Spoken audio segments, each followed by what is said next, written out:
Welcome to the Startup Grind. So, first of all, I want to thank you for coming from Shanghai to come visit us in Guangzhou. As you know, Guangzhou is a city that loves food. And so we are really excited to host you here. As we get started, so I just want to know a little bit, about your background, where you came from, where you grew up. Right, so I was born and raised in Taiwan. Graduated from National Taiwan University.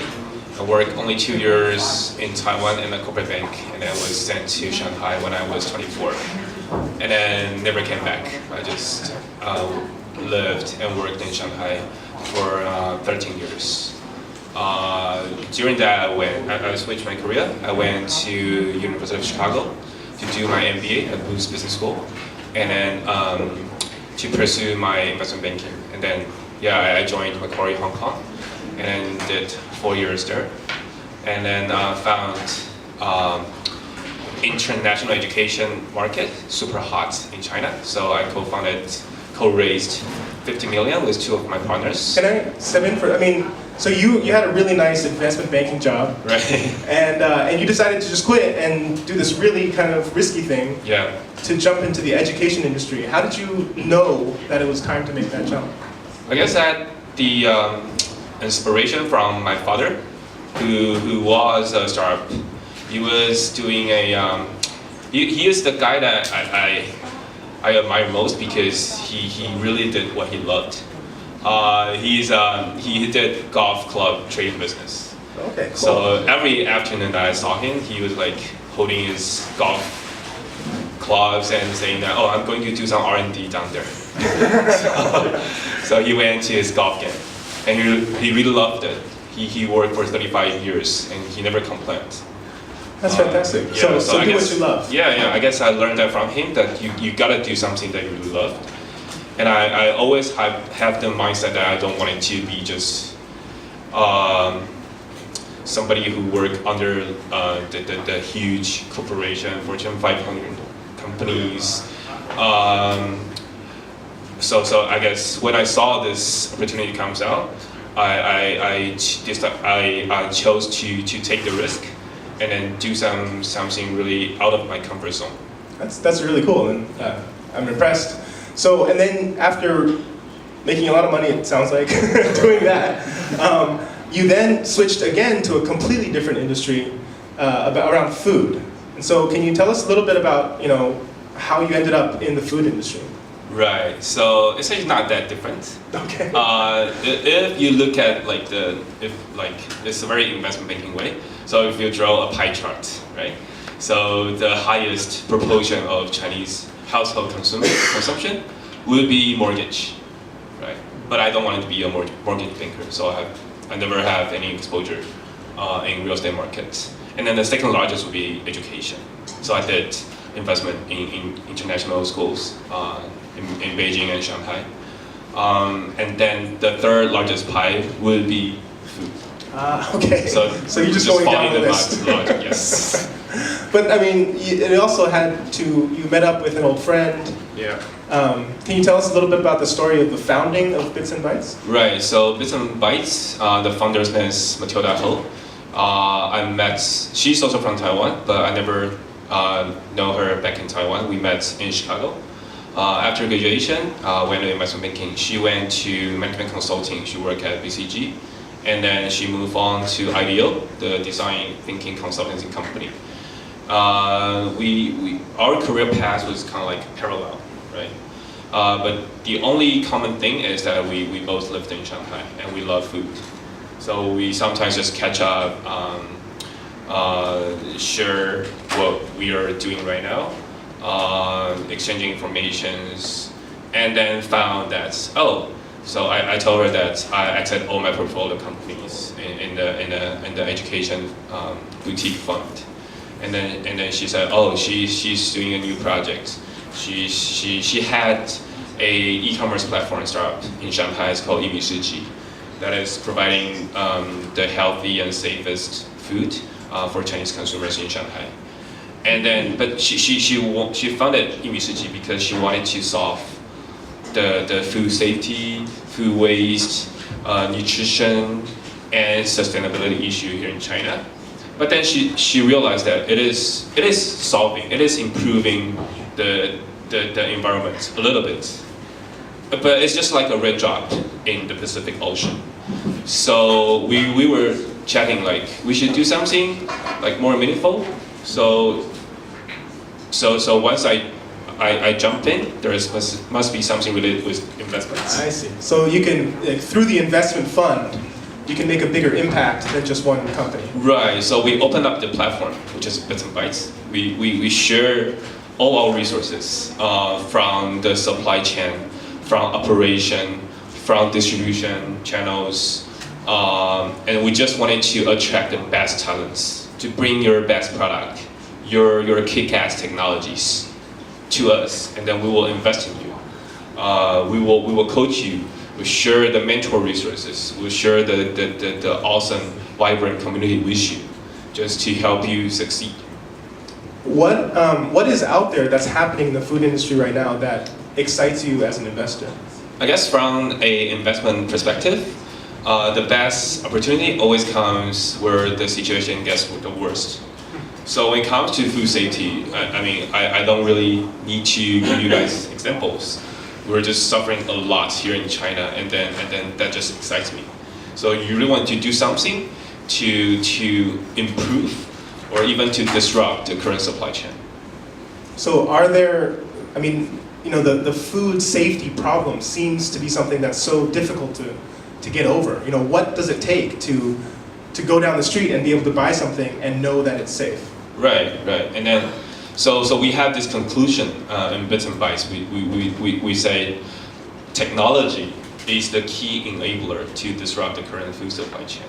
So we wanted to leverage technology to just come up with different solutions, service, or products to solve from the farmland all the way to production, manufacturing, processing, logistics, wholesale, retail, all the way down to consumer experience.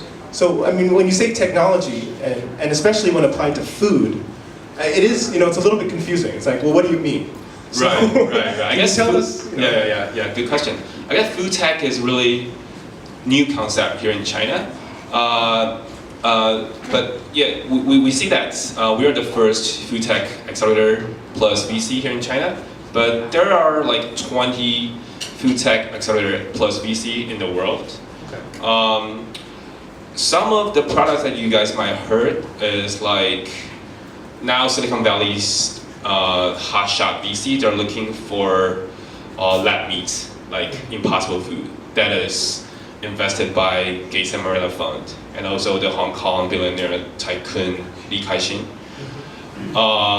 And that's a lab meat because they are looking for alternative protein because by 2050 there will be 9 billion people to feed, and following the current consumption pace, we are not going to supply enough protein for all human beings.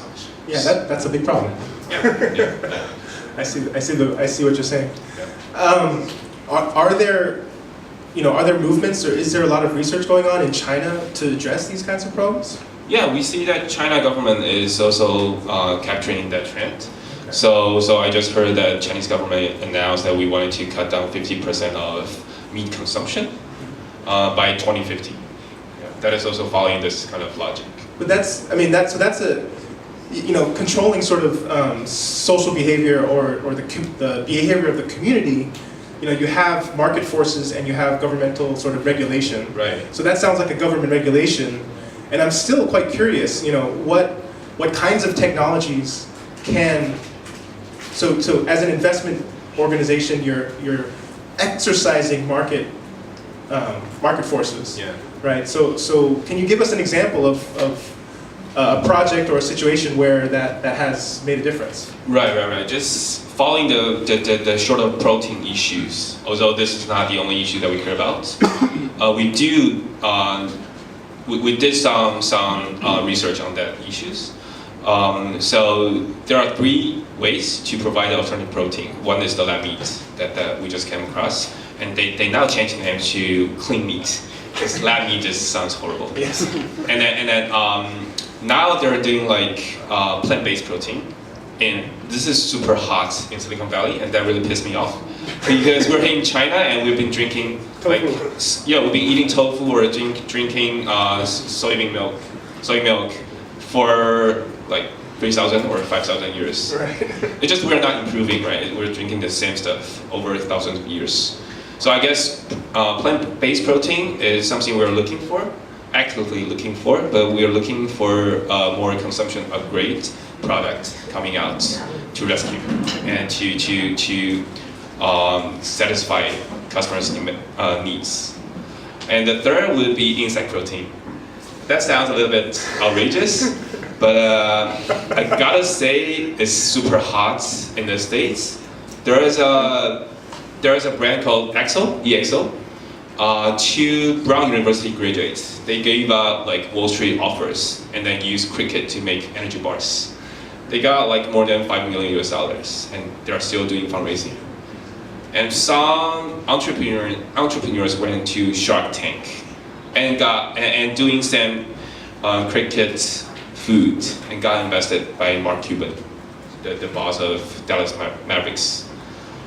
Even Zuckerberg, Mark's sister, she also invested one of the other Zuckerberg. cricket food. So I guess it's really hot. It's really hot in the States, but they're suffering 100 years. So they have to really jumpstart a new supply chain. So that means their cost is super high, and Americans, they really know how to appreciate insect as food. So they spend a lot of money and resources and time to educate their consumers. Like you have to be super environmental friendly. It's really efficient. You spend like 50,000 tons of water to raise a cow, stuff like that. Only very few consumers buy that. But that's tried? Of course. Yeah, of course. Big fan. Okay. But that's something that I don't see we need to go through here in China because we're doing silkworm. We actually invest in one of the silkworm food companies. It's a startup. So we made it into a snack, like Doritos, but just made of silkworm powders. We definitely take up the shape. We have a Michelin star chef to help with the recipe, and then I brought some samples for you guys to taste it afterwards. Right. We have like sea salt and vinegar. We have cumin, barbecue, and we have like angry Sichuan hot flavor. Yes. Right. So the idea here is that, I mean, you're really, what you're saying is people will eat less hamburgers and more silkworms. Like that's the goal. I don't know. I don't want to pitch it that way, but I just assume that people will eat more delicious food. So all we wanted to do is to make the snack, the insect food, delicious. So I'm not going to tell you how sustainable it is. Just by eating it, you're contributing to this environment. So I just wanted to mention the two key points that we wanted to do insect food right now here in China and we chose silkworm because we think there is an established supply chain in terms of raising silkworms. So we have this for thousands of years. They're mainly for apparel. They're mainly for a feed business. They're mainly for use as soil improvement. So we're not creating a new supply chain. So we have a great cost advantage. And second, we have this rooted culture of eating insects. In northeastern area, in Shandong province, in Xinan province, like Guangdong, Guangxi, Yunnan, Guizhou, everybody eats insects. So that's our advantage. Yeah. So that's why we're very, very positive. That's really interesting. I mean, I'm gonna have to try it. I'm gonna try it. Of course. After the interview. I'll try it first. Yeah. I will try it first. I had insects in Yunnan, and it It was not pleasant. Yeah. So that's, has that company actually launched and has sales already? Yeah, so this crazy entrepreneur, he came from Italy. And then he was a serial entrepreneur. He did his cricket pasta in Bangkok. So he had a product. But then when he joined Bits and Bytes, he literally just walked in with himself and 2 huge suitcases. So that's all. So in Bits and Bytes, we offered a 120 days program that we accept start like from 0 to 1. He's literally 0. He came with just barehanded. He started from scratch. We helped him to source the silkworm, the raw materials, to look for the OEM factories, to dealing with the logistics. We even helped him to register the company, and help to do the customer prototyping. We prototype like 20 flavors and come up with the 5 most popular flavors. We curated, we iterated. We hear from our consumers. We do a lot of consumer tests and research. And within 120 days, we could come out with sample products and also a dedicated, a very nice looking packaging.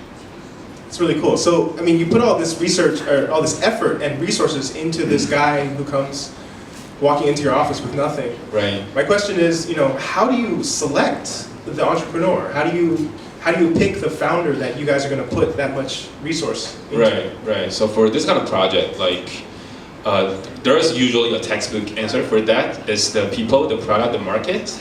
But this dude literally just can walk in barehanded, right? So there's no product. We can see the market. We see the market is doing relatively well in the States.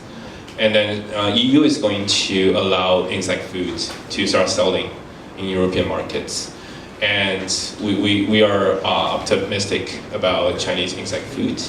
And he had a great background. He is the leader in terms of, everybody knows him in this industry. He's been doing for 5 years. He's well respected. He never tried silkworm, but he did have some know-how in terms of how to process insect food, especially the fats, how you defat it in a more clean way by not using chemical additives. So, I get this question a lot just because of this community. Everyone comes to me and says, Ade, I had this great idea. I need an investor. Show me an investor fast. So, I often give the advice to slow down first and think about what you're really trying to do. But, so sort of once they have an idea, they have a good idea of what they want to do, and maybe they're already running a company. Right. What's the best way to get in front of an investor? What's the best way to sort of get their attention from your perspective? I mean, you really don't want to get investors' attention. Because sometimes, like, you trying to show off too much, then it's dangerous. So just calm down, be poised, and then let your product speaks. And I think just think through why you want to do this. Is super important, and what kind of resources that you have, and what kind of resources that you need to achieve your goal. That will be a very compelling way to pitch to your investors. And there's something that you never wanted to do that I can just share with you. Like a lot of entrepreneurs will write the BP, and then the first page, the first slide will be, I need 2 million. This is definitely a no-no because, come on, I don't owe you 2 million, right? So you definitely come with a purpose, and then walk me through what you want to do.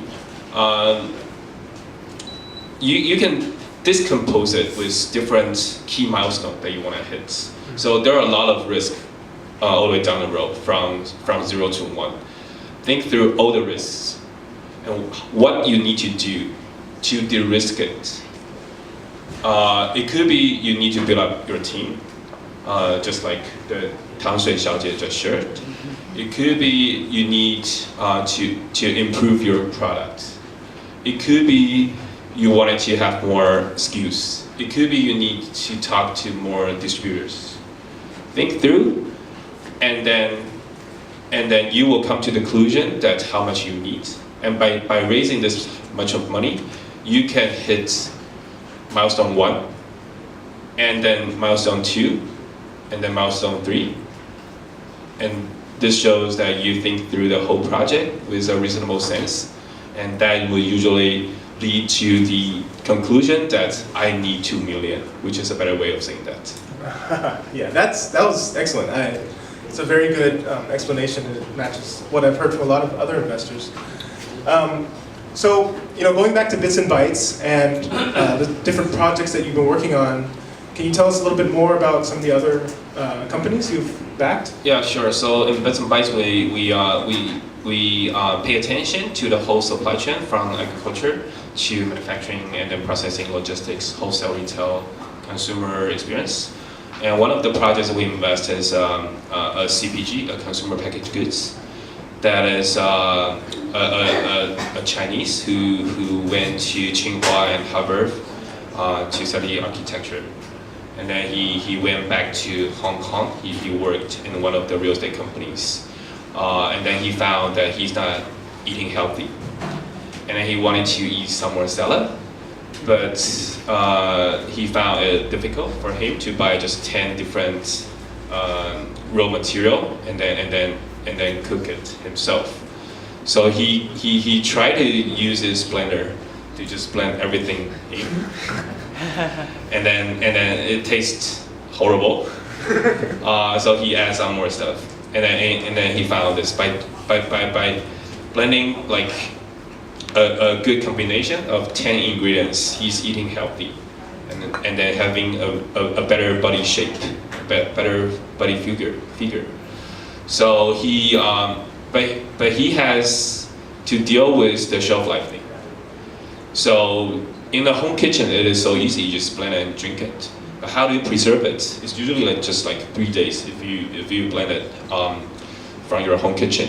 So he found this HPP technology, that the high pressure processing, that would allow you to keep 99% of your nutrition, and it tastes super like what just came out from your home kitchen.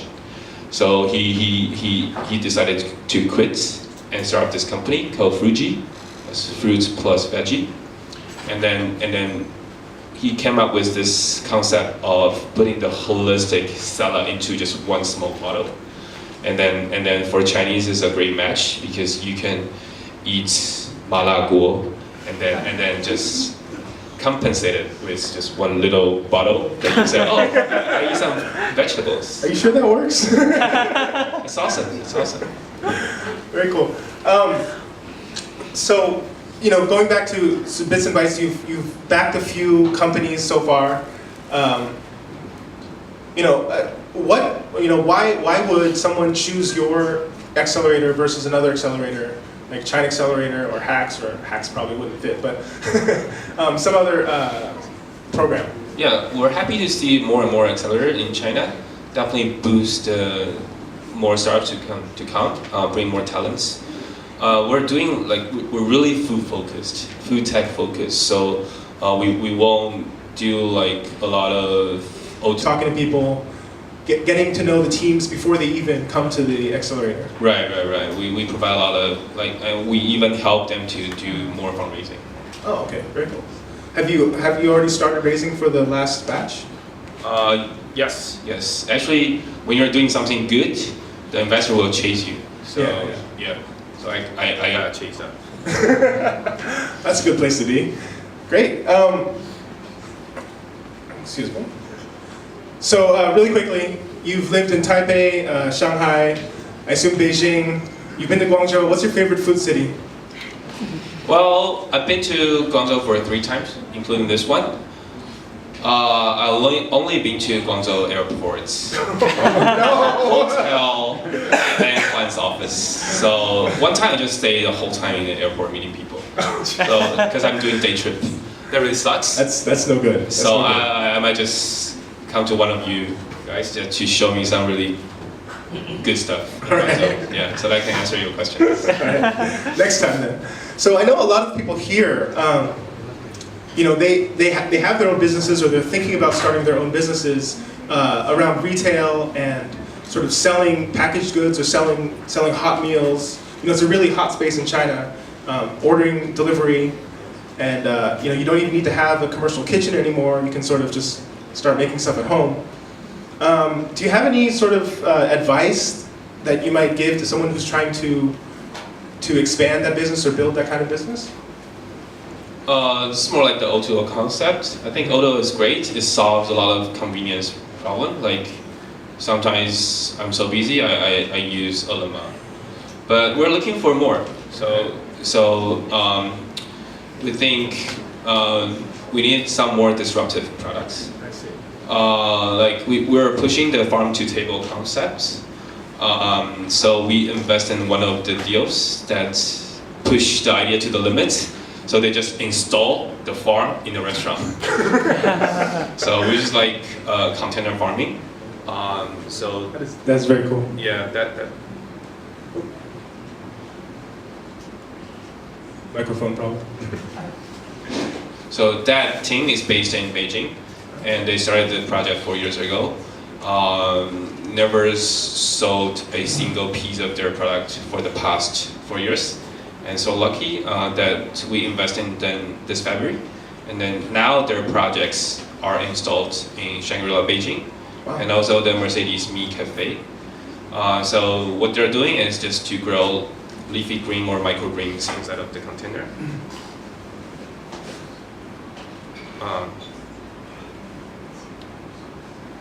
And then they use the LED lights to provide the sunshine that the greens needs, and then they use their sensor software to monitor the growth condition inside the container. And now we're pushing this team to go to the most extreme market, which is Dubai, that we want them to be able to sell their products in Dubai to provide more fresh vegetables to the consumers out there. That's really good. I was just about to ask, what kind of technology enables farm to table? But I mean, you answered that question. Right, a lot of ways. Maybe are there other sort of ways other than actually installing a farm in the restaurant? I mean, is it supply chain? Is it distribution? I guess I'm just trying to understand more about, what are the opportunities that you see, and where do the companies fit in? Where do the disruptions go? Right. We're also talking with a team that is two overseas Chinese based in Silicon Valley. They're now doing this robotics because ever since the new president in the States came out, he's not very friendly to a lot of immigrants. So that is a huge manpower of the farming, U.S. farms. So they're not doing the robotics to help farmers to pick their fruits. And we see the same problem here in China because the young generation, they don't want to go back to rural area, to their hometown. They wanted to stay in big cities. So there's a shortage of manpower in the farm. So we definitely need this kind of robotics to bring more manpower into the farm. I see. Very cool. So if somebody wants to apply to Bits and Bytes, how do they do that? So www.bitsandbytes.com. We opened our application. We had our first batch in February, and we do 2 batches every year. The second batch we will invest in mid-August, so we're now recruiting. And you guys are definitely welcome to check out. Yeah, so I mean, our community, it's about helping each other. So, as a community, what's the best way we can help you find your next set of teams, next company? Definitely spread the word, and then just help sharing. And then I think we're running this like a roadshow. We're hitting 5 cities in 10 days to do similar speeches to all the young people. I like the vibe here in Guangzhou. You guys are just amazing. I think the entrepreneurial sentiment, the startup sentiment is just awesome. I guess come back more. Yes, please. So I also want to thank you just because, I think food and like you said, when we have 9 billion people, there's just literally not enough food to feed all of them. Something's got to be done. Right. So thank you very much for taking a step forward and saying we're going to do something about it. We're going to put our money where our mouth is and start making changes. So I think that's really commendable. So now we're going to open up for questions from the audience. Does anybody have questions for Joseph? Just raise your hand. We don't have any mics, so just yell. Start. Company, let's say in China, their traditional food, like for example, cheese, ham, and stuff like that. Of course. All the food related startups will come. So it can be like any normal food company. It's not very disruptive. Yeah, it's actually quite interesting. Can you guys hear me? Yes. So, no matter how techy you are, the first question that we ask startups is your food delicious? So we never let the tech overpowers food. So we're doing food. And for food, the most important thing is you have to be tasty.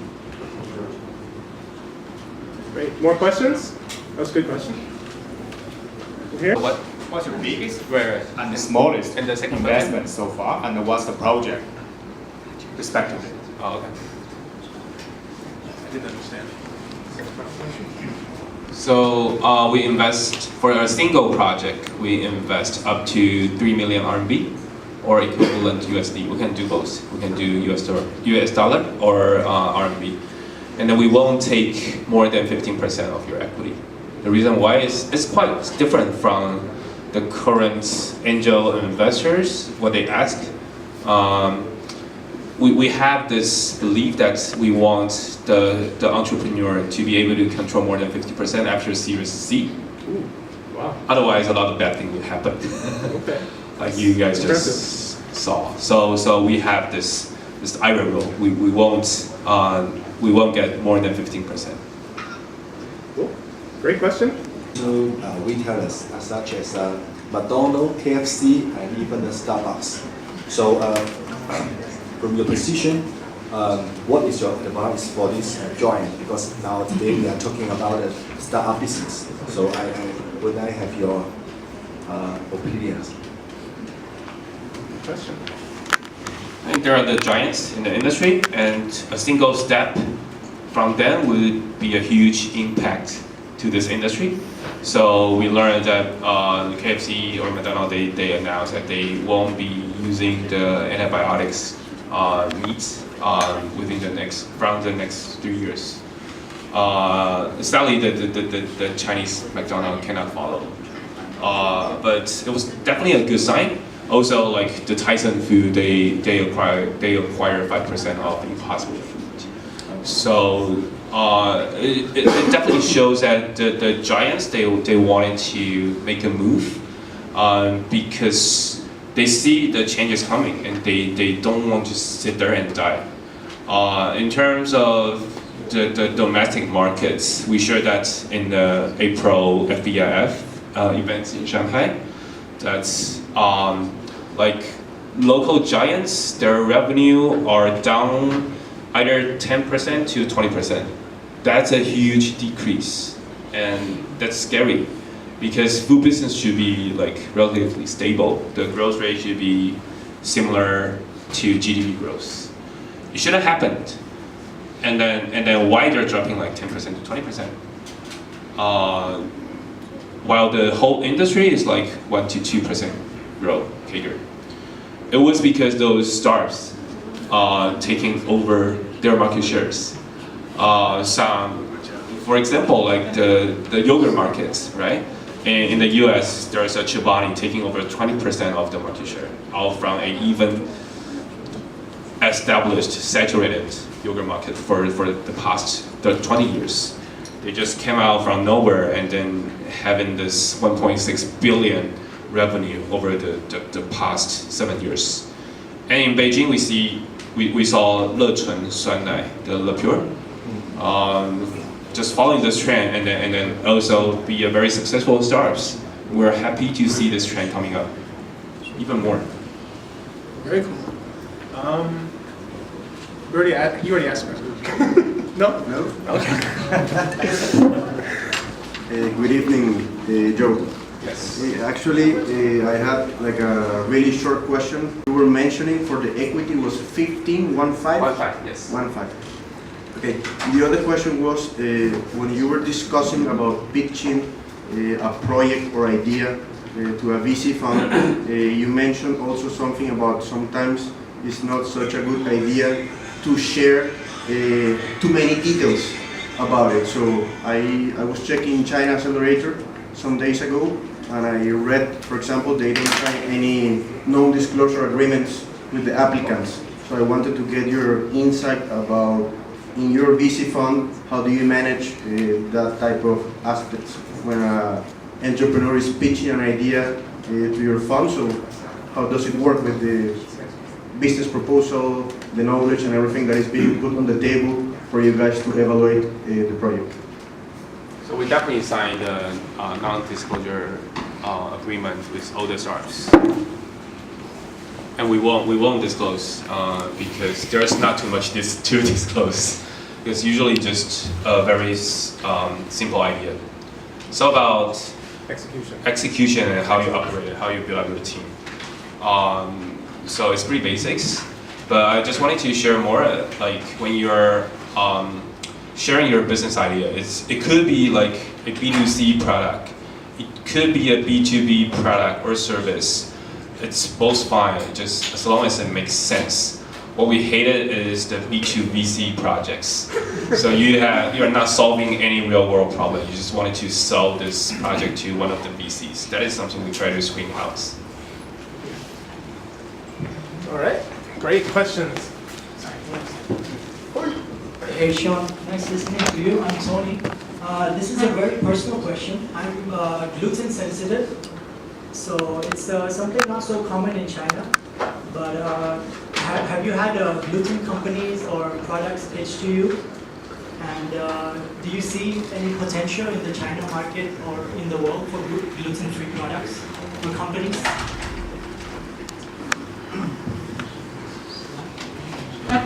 Right in the spot. So I'm trying not to eat any carbs right now.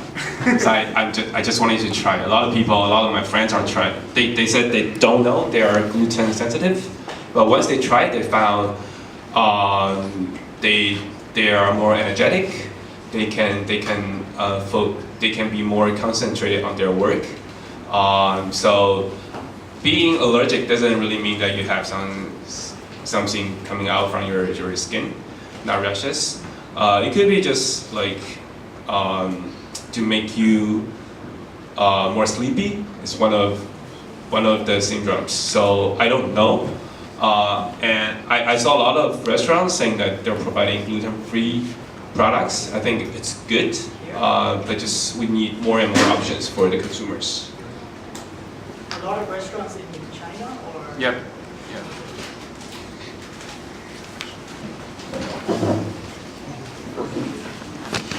Hi Joe, this is Asher. Yes. The first question that I have is, from your perspective, do you think that Chinese consumer will rather have insect-based protein than have plant-based protein as soy, lentils, beans, tofu, tempeh, whatever it is? From your perspective, you think that the Chinese consumer would rather have that instead of plant-based protein? That's not the way I see it, and I don't really care. It could be plant-based protein, it could be insect-based protein. As long as we make it tasty, people will try it and buy it, and that's fine. That's how we solve the problem. I have another question. Yeah.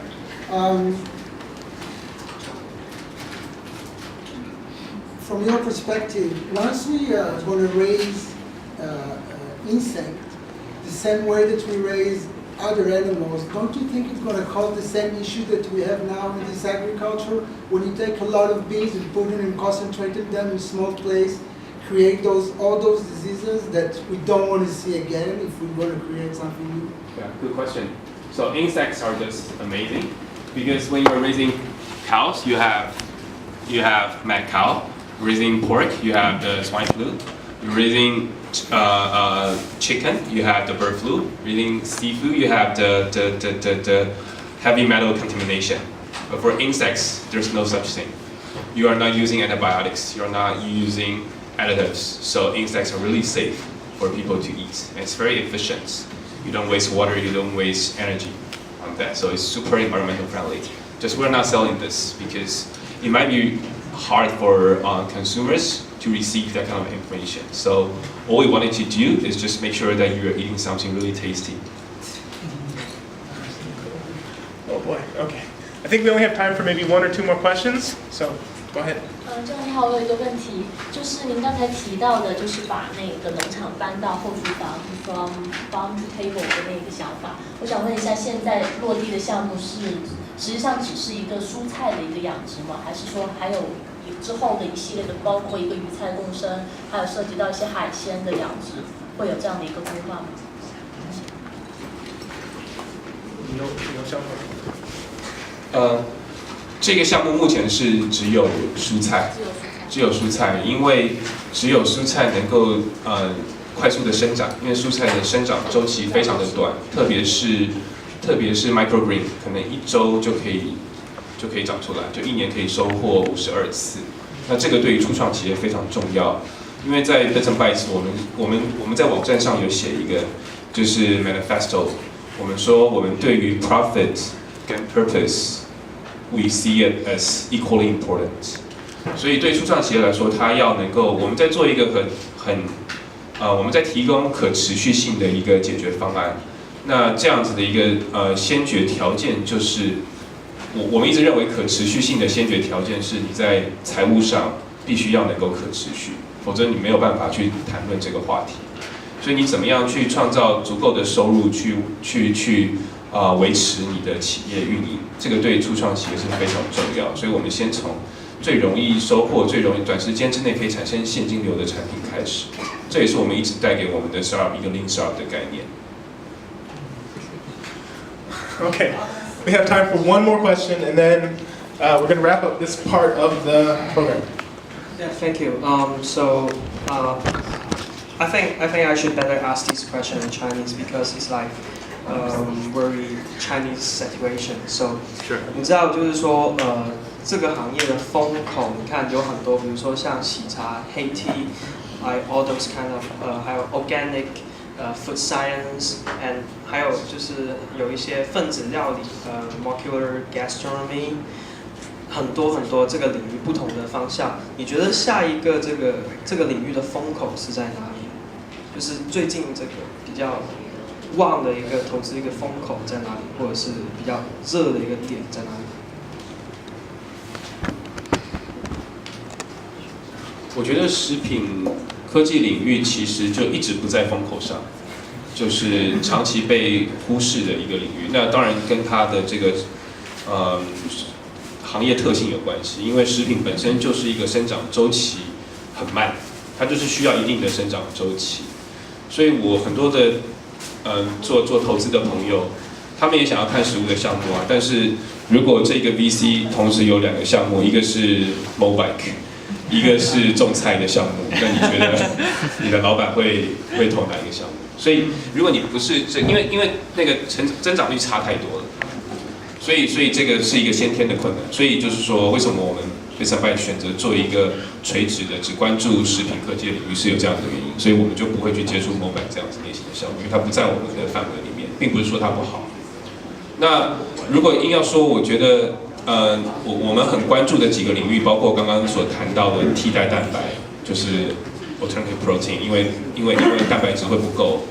然后在应用上，我觉得杀菌的技术是一个未来可能会对行业带来很大的冲击。现在我们看到一些新的杀菌技术，可能可以让你用杀菌完以后，这个水饺可以常温保存30天，然后吃起来像刚刚包出来的一样。如果有这样子的技术存在的话，可能未来人类都不需要冰箱了。所以会有这样子很具有突破性的技术，在未来来冲击这个行业，然后我们非常乐于看到这样子的情况出现。Right, thank you very much. So, Richie, you can come up. No, Jay, stay with Joseph, stay with us. So just really quickly. Yeah, before the ending, we will like to thank you all the sponsors today. And first of all, we will thank you, Joe, again, for coming here as the speaker.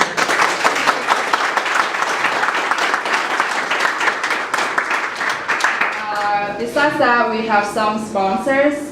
The venue sponsor is Better Cafe. Thank you. And we also have